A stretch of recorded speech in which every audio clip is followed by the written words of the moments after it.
Assalamualaikum warahmatullahi wabarakatuh. Kami dari kelompok 5 akan mempresentasikan bab 11 tentang proses pemasaran dan perilaku konsumen. Untuk itu langsung saja kita ke materinya. Proses pemasaran dan perilaku konsumen. Yang pertama, definisi pemasaran. Pemasaran adalah kegiatan serangkaian penerapan dan proses penciptaan, pengkomunikasian, penghantaran, dan pertukaran yang memberikan nilai bagi pelanggan, klien, mitra, dan masyarakat secara luas. Definisi pemasaran menurut para ahli. Yang pertama, menurut Ciptono, pemasaran adalah suatu proses sosial dan manajerial di mana individu atau kelompok mendapatkan apa yang mereka butuhkan melalui penciptaan, penawaran, dan pertukaran segala sesuatu yang bernilai dengan orang atau kelompok lainnya.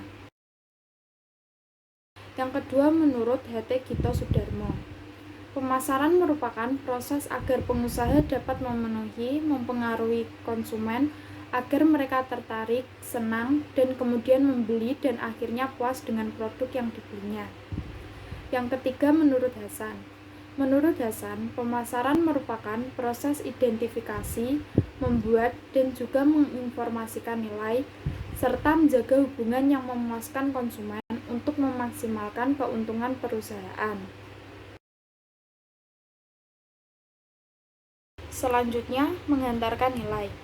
Mungkin kita memiliki keinginan atas barang dan jasa tidak terbatas, tetapi sumber keuangan kita terbatas, sehingga mengharuskan kita untuk menjadi selektif. Oleh karena itu, pelanggan membeli produk yang menawarkan nilai terbaik ketika menyangkut pemenuhan kebutuhan dan keinginan pelanggan. Seperti halnya A. Nilai dan manfaat. Nilai suatu produk yaitu membandingkan manfaatnya dengan biayanya. Manfaat tidak saja mencakup fungsi-fungsi yang diberikan produk yang bersangkutan, tetapi juga kepuasan emosional terkait dengan kepemilikan, pengalaman, atau kehadiran produk tersebut. Tetapi setiap produk memiliki biaya, termasuk harga jual, pengeluaran waktu pembeli, dan bahkan biaya emosional dari pengambilan keputusan pembeli. Pelanggan yang puas menerima manfaat yang lebih besar daripada biayanya. Yang B. Nilai dan kegunaan. Manfaat-manfaat yang diberikan kepada pelanggan ini menciptakan suatu kegunaan, yaitu kemampuan produk untuk memenuhi keinginan atau kebutuhan manusia. Nilai guna barang ada 6 jenis, yaitu kegunaan dasar, kegunaan bentuk, kegunaan tempat, kegunaan kepemilikan, kegunaan waktu, dan yang terakhir yaitu kegunaan pelayanan. Barang, jasa, dan ide. Produk-produk yang merupakan barang konsumsi atau consumer goods adalah barang berwujud yang konsumen beli untuk kebutuhan pribadi. Perusahaan yang menjual barang konsumsi pribadi kepada konsumen terlibat dalam pemasaran bisnis ke konsumen atau business to consumer atau B2C. Pemasaran juga berlaku bagi barang industri atau industrial goods yang merupakan benda-benda fisik yang digunakan perusahaan untuk menghasilkan produk lainnya, di mana hal ini disebut dengan pemasaran bisnis ke bisnis atau B2B. Teknik pemasaran juga berlaku bagi perusahaan jasa atau servis, baik dalam skala individu, dalam pasar konsumen, maupun perusahaan lain dalam pasar industri. Teknik pemasaran juga berkaitan erat dengan implementasi ide-ide guna mempromosikan barang maupun jasa yang ditawarkan. Pemasaran hubungan dan manajemen hubungan.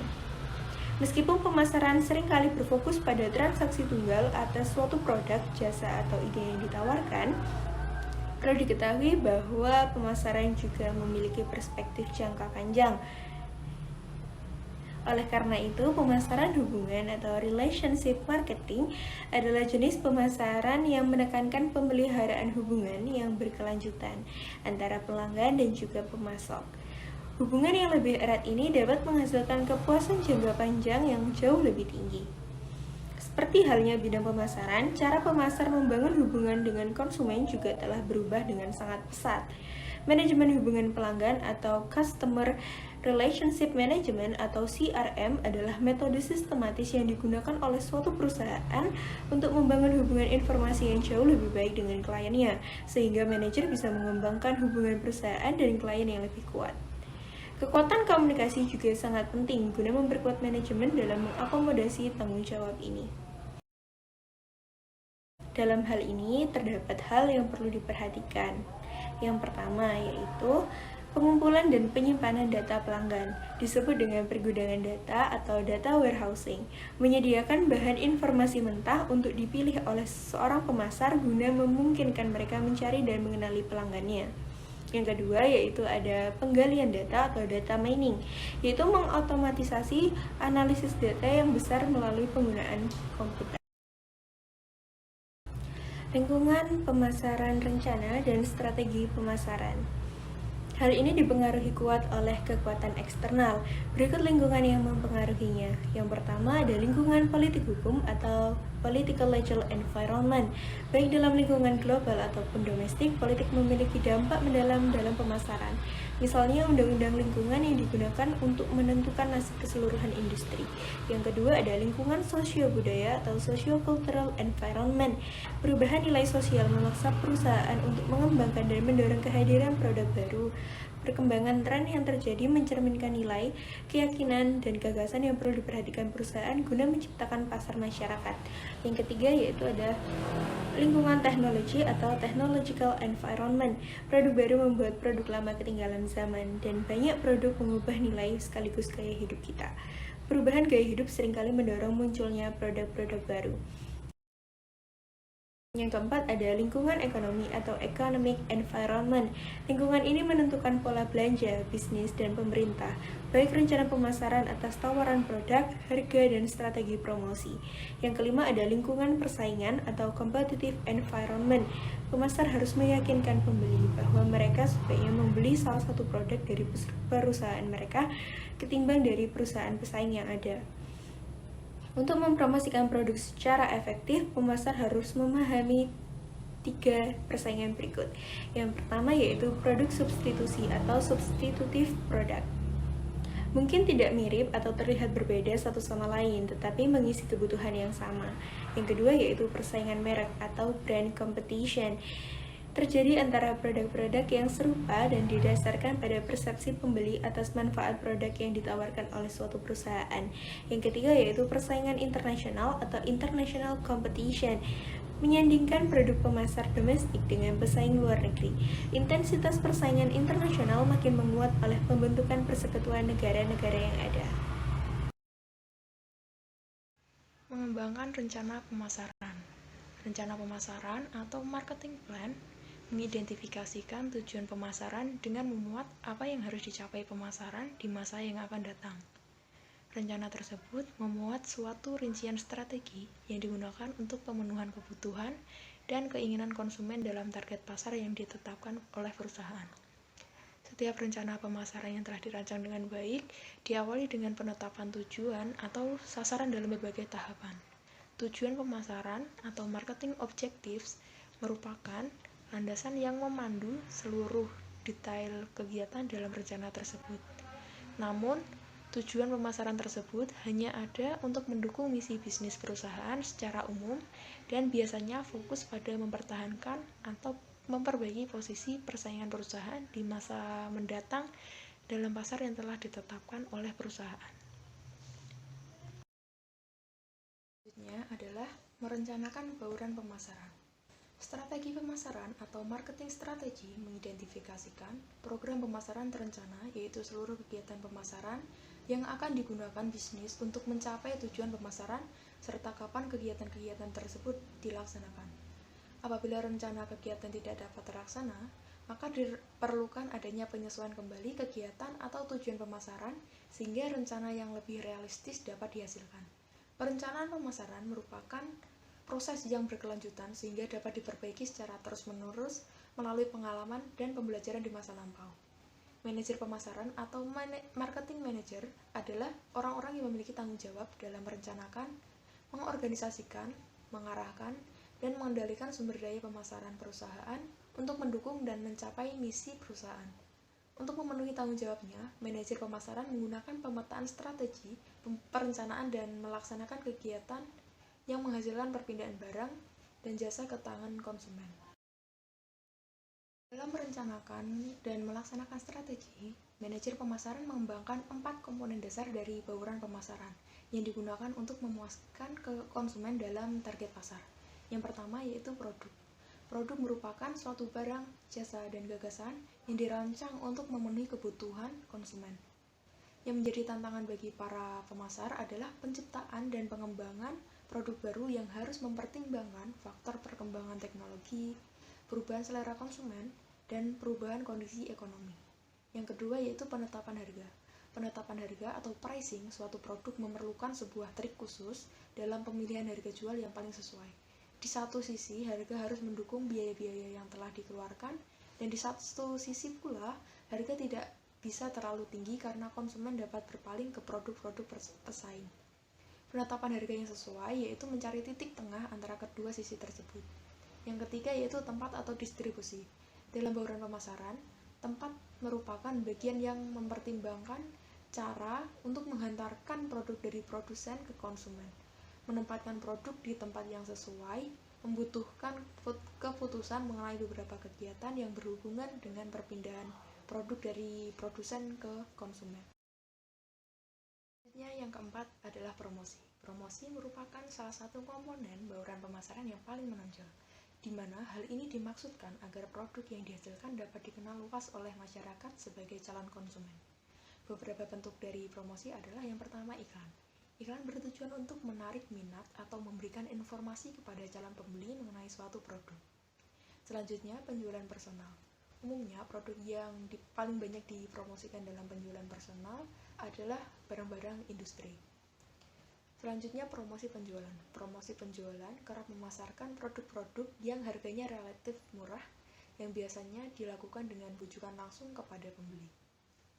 Yang terakhir yaitu hubungan masyarakat atau public relation.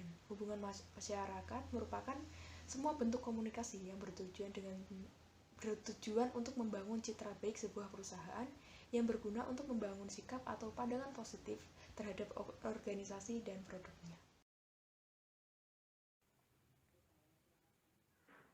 Strategi pemasaran, pemasaran target, dan segmentasi pasar. Pemilihan target pasar biasanya menjadi langkah awal dalam strategi pemasaran. Pemasaran target mengharuskan adanya segmentasi pasar, market segmentation, membagi pasar ke dalam berbagai kategori jenis pelanggan, atau segmen yang memiliki kebutuhan dan keinginan serupa, dan yang menunjukkan minat dan produk yang sama. Setelah mengidentifikasi segmennya, perusahaan dapat menerapkan lebih dari satu segmen. Sebaliknya, sebagian bisnis selalu berfokus pada kisaran produk yang lebih kecil, hanya menyasar satu segmen. Ingat bahwa segmentasi adalah strategi untuk menganalisis konsumen, bukan produk. Setelah pemasar mengidentifikasi segmen yang didasar, mereka dapat memulai memasarkan produk bagi segmen tersebut. Proses perbaikan, penyesuaian, dan pengkomunikasian karakteristik produk tersebut disebut dengan positioning produk, product positioning. Mengidentifikasi segmen pasar. 1. Segmentasi geografis. Segmentasi geografis dipengaruhi variabel geografis, geographic variables, yaitu unit geografis. 2. Segmentasi demografis. Strategi yang digunakan untuk memisahkan konsumen berdasarkan variabel demografis. 3. Segmentasi geodemografis. Merupakan kombinasi karakteristik geografis dan demografis untuk mengidentifikasikan beragam segmen pasar dalam strategi segmentasi. 4. Segmentasi psikografis. Segmentasi psikografis mengharuskan perusahaan menarik minat jenis pelanggan yang berbeda. 5. Segmentasi perilaku. Segmentasi perilaku menggunakan variabel perilaku dalam pemasaran produk. Peran riset pemasaran adalah untuk meningkatkan daya saing dengan memperjelas interaksi di antara pemangku kepentingan perusahaan, termasuk pelanggan, variabel pemasaran, faktor lingkungan, dan keputusan pemasaran. Peneliti menggunakan beberapa metode untuk memperoleh, menafsirkan, dan menerapkan informasi mengenai pelanggan. Mereka mencari jenis informasi yang dibutuhkan untuk mengambil keputusan mengenai strategi pemasaran, penetapan tujuan, dan pemilihan target pasar. Dengan melakukan hal ini, peneliti dapat melakukan studi mengenai respon pelanggan terhadap rencana perubahan dalam bauran pemasaran. Proses riset. 1. Meneliti situasi saat ini. 2. Memilih metode riset. 3. Mengumpulkan data. 4. Menganalisis data. 5. Membuat laporan.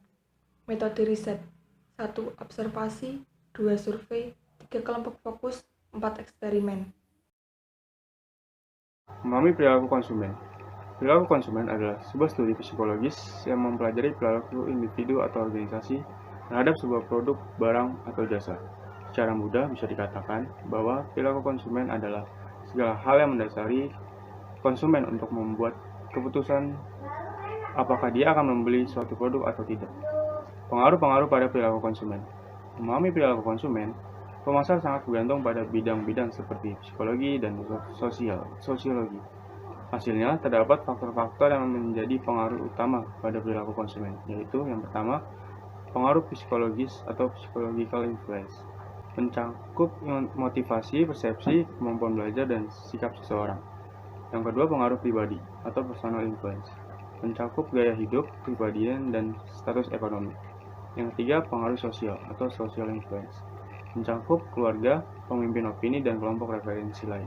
Yang terakhir ada pengaruh budaya atau cultural influence. Mencakup budaya, subkultur, dan kelas sosial. Lalu ada proses pembelian oleh konsumen. Yang pertama ada pengenalan masalah atau kebutuhan. Proses ini dimulai ketika konsumen mengenali adanya masalah atau kebutuhan. Sebagai contoh, seorang konsumen membutuhkan sepatu baru untuk mengganti sepatunya yang lama. Yang kedua, pencarian informasi. Setelah mengenali suatu kebutuhan, konsumen seringkali mencari informasi.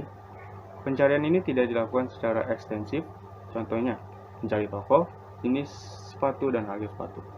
Yang ketiga ada evaluasi alternatif. Contohnya ada sepatu apa yang nyaman, lalu harga cocok atau tidak. Lalu yang keempat ada keputusan membeli. Pada akhirnya, konsumen membuat keputusan membeli. Keputusan membeli didasarkan pada motif rasional, motif emosional, atau keduanya. Motif rasional mencakup biaya, kualitas, dan kegunaan, sedangkan motif emosional mencakup faktor-faktor non-objektif dan juga kemampuan sosialisasi, meniru orang lain, dan estetika. Yang kelima ada proses pembelian. Perilaku pemasaran dan pembelian oleh organisasi. Nah, di sini saya akan menjelaskan terlebih dahulu pemasaran bisnis. Nah, pemasaran bisnis di sini itu melibatkan pasar organisasi atau komersil yang mana dibagi menjadi 4 kategori menurut B2B. Untuk yang pertama adalah pasar jasa, kemudian yang kedua ada pasar industri, yang ketiga pasar perantara atau reseller, dan yang terakhir adalah pasar pemerintah dan kelembagaan. Nah, adapun pengertian dari salah satu pasar ini, untuk yang pertama adalah pasar jasa. Pasar jasa ini adalah pasar yang menyediakan jasa kepada masyarakat untuk mengonsumsi jasa mereka. Kemudian yang kedua ada pasar industri, yang mana pasar industri ini adalah membeli barang untuk diolah atau untuk diubah menjadi produk lain atau yang habis digunakan dalam proses produksi. Nah, kegiatan ini meliputi bidang-bidang seperti pertanian, manufaktur, dan sebagian retail. Kemudian yang ketiga ada pasar perantara atau reseller. Pasar perantara atau reseller ini mereka itu yang mendistribusikan atau yang memerantarai barang atau produk dari penjual kepada konsumen. Contoh dari pasar perantara itu ada grosir, kemudian pengecer yang membeli dan menjual kembali barang jadi. Kemudian yang terakhir ada pasar pemerintah atau kelembagaan. Pasar kelembagaan atau institutional market terdiri dari organisasi-organisasi non-pemerintah seperti rumah sakit, rumah ibadah, museum, dan yayasan yang menggunakan perlengkapan dan peralatan selain juga jasa hukum, akuntansi, dan transportasi. Perilaku pembelian B2B. Dalam perilaku pembelian organisasi terkadang berbeda dengan praktik yang dilakukan oleh konsumen. Perbedaan ini disebabkan karena adanya kemampuan membeli yang dimiliki oleh pembeli dan hubungan antara penjual dan pembeli.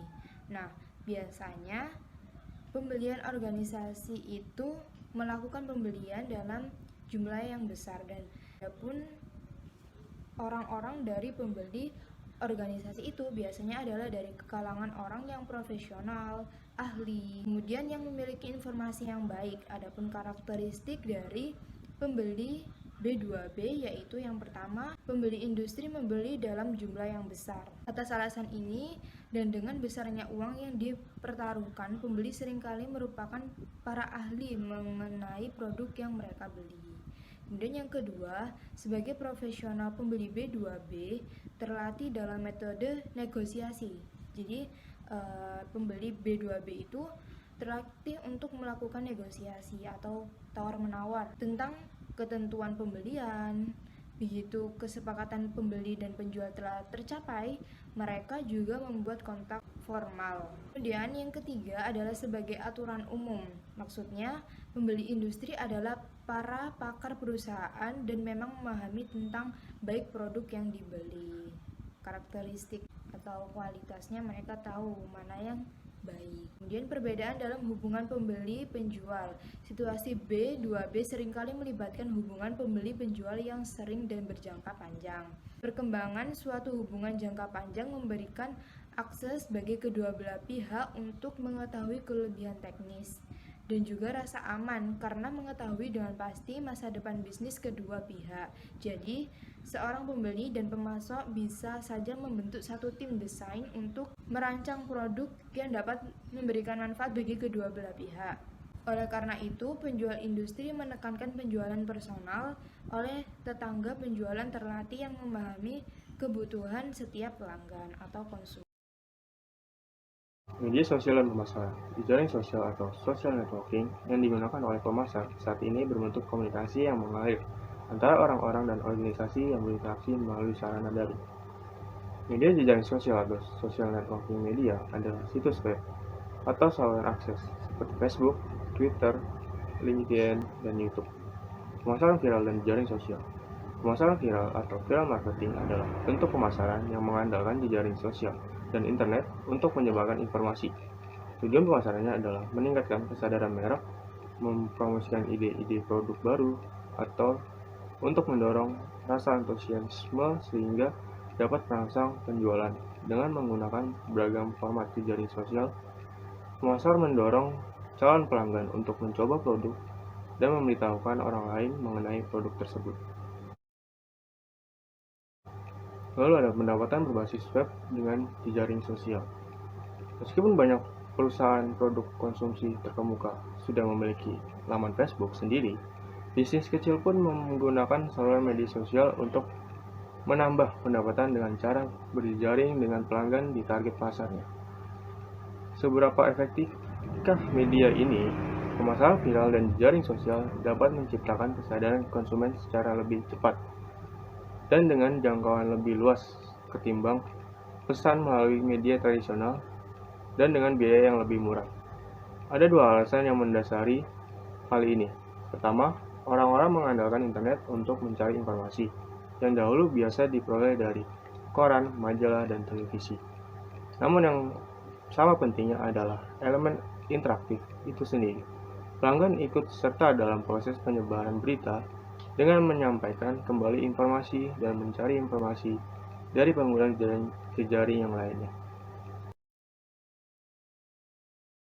Selanjutnya ada bauran pemasaran internasional. Pasar internasional punya beberapa perbedaan dengan pasar domestik, terutama mengenai regulasi, karakteristik konsumen, bahasa, dan budaya yang ada di negara tersebut. Beberapa faktor tersebut tentu akan mempengaruhi keberhasilan operasional usaha perusahaan. Oleh karena itu, ada beberapa hal yang sebaiknya menjadi perhatian supaya bisa bersaing di pasar internasional. Di antaranya produk. Dengan karakteristik konsumen dan budaya yang berbeda antara satu negara dengan negara lain, maka maka perusahaan tentu harus melakukan beberapa penyesuaian supaya produknya bisa diterima dan diminati oleh konsumen di negara tujuan. Yang kedua, terkait harga. Dengan karakteristik dan budaya serta regulasi yang berbeda antara satu negara dengan negara lain, tentu membuat biaya operasional perusahaan menjadi terpengaruh yang pada akhirnya akan mempengaruhi harga jual produk.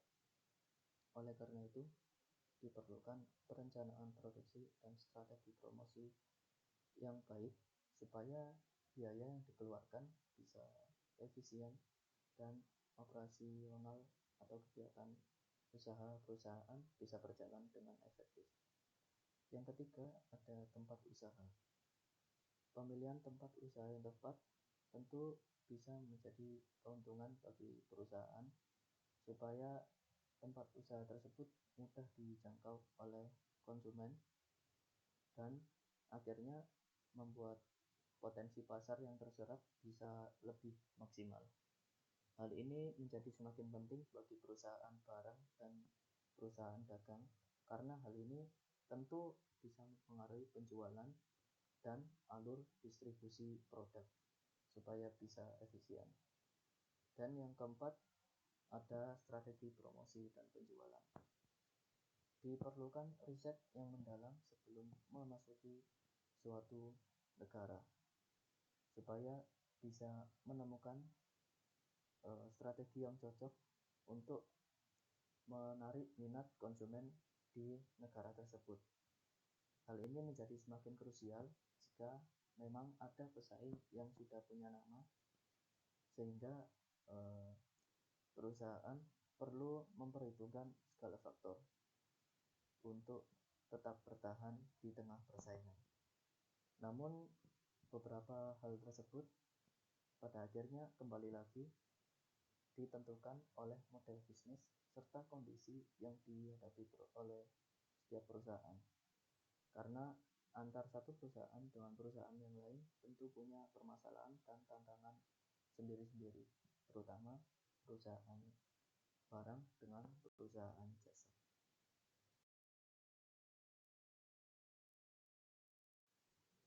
Selanjutnya ada bisnis kecil dalam bauran pemasaran. Semua perusahaan yang ada di dunia saat ini berawal dari sebuah bisnis kecil.